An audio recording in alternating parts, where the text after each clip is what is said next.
साल 1971 का वो तारीख जब भारत और पाकिस्तान के मध्य युद्ध हुआ।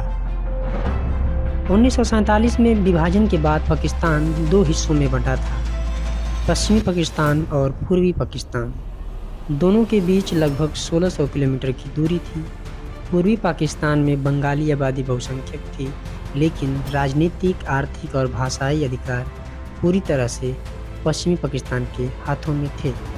1970 के आम चुनाव में शेख मुजीबुर रहमान की पार्टी ने भारी बहुमत से चुनाव जीता, लेकिन पश्चिमी पाकिस्तान ने सत्ता सौंपने से इनकार कर दिया। अधिकारों की मांग को कुचलने के लिए 25 मार्च 1971 की रात को पाकिस्तानी सेना ने पूर्वी पाकिस्तान में ऑपरेशन सर्च लाइट चलाया। पाकिस्तानी सेना ने बंगाली बुद्धिजीवियों, छात्रों और आम नागरिकों का बर्बर संहार किया। इस तरह लगभग 1 करोड़ शरणार्थी अपनी जान बचाने के लिए भारत, विशेषकर पश्चिम बंगाल और पूर्वोत्तर राज्यों भाग आए, जिससे भारत की अर्थव्यवस्था पर और सुरक्षा पर भारी दबाव पड़ गया। तत्कालीन प्रधानमंत्री इंदिरा गांधी ने अंतर्राष्ट्रीय समुदाय से मदद मांगी, लेकिन कोई सफलता नहीं मिली। उन्होंने सेना प्रमुख जनरल सैम मानेकशॉ को युद्ध की पूरी तैयारी करने की छूट दे दी। भारत ने पूर्वी पाकिस्तान के स्थानीय विद्रोहियों, जिन्हें मुक्ति वाहिनी कहा गया, को सैन्य प्रशिक्षण और हथियार देकर समर्थन दिया। जब कूटनीतिक प्रयास विफल हो गए तो 3 दिसंबर 1971 की शाम को पाकिस्तानी वायुसेना ने भारत के पश्चिमी सीमावर्ती हवाई अड्डों पर अचानक बमबारी कर दी। इसके जवाब में इंदिरा गांधी ने पाकिस्तान के खिलाफ आधिकारिक युद्ध की घोषणा कर दी। पश्चिमी सीमा पर पाकिस्तान ने राजस्थान के लोंगेवाला सेक्टर में 100 से ज़्यादा टैंकों के साथ हमला किया। यहाँ भारतीय सेना के 23 पंजाब रेजिमेंट के नौजवानों ने पूरी रात पाकिस्तान की सेना को रोके रखा।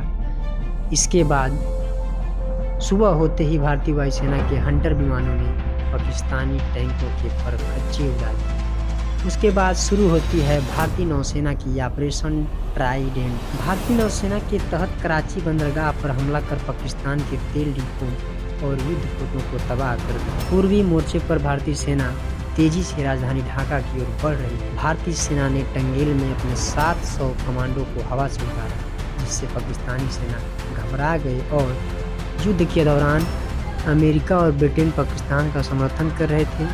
अमेरिकी राष्ट्रपति रिचर्ड निक्सन ने भारत पर दबाव बनाने के लिए अपना 7वां बेड़ा बंगाल की खाड़ी में भेज दिया।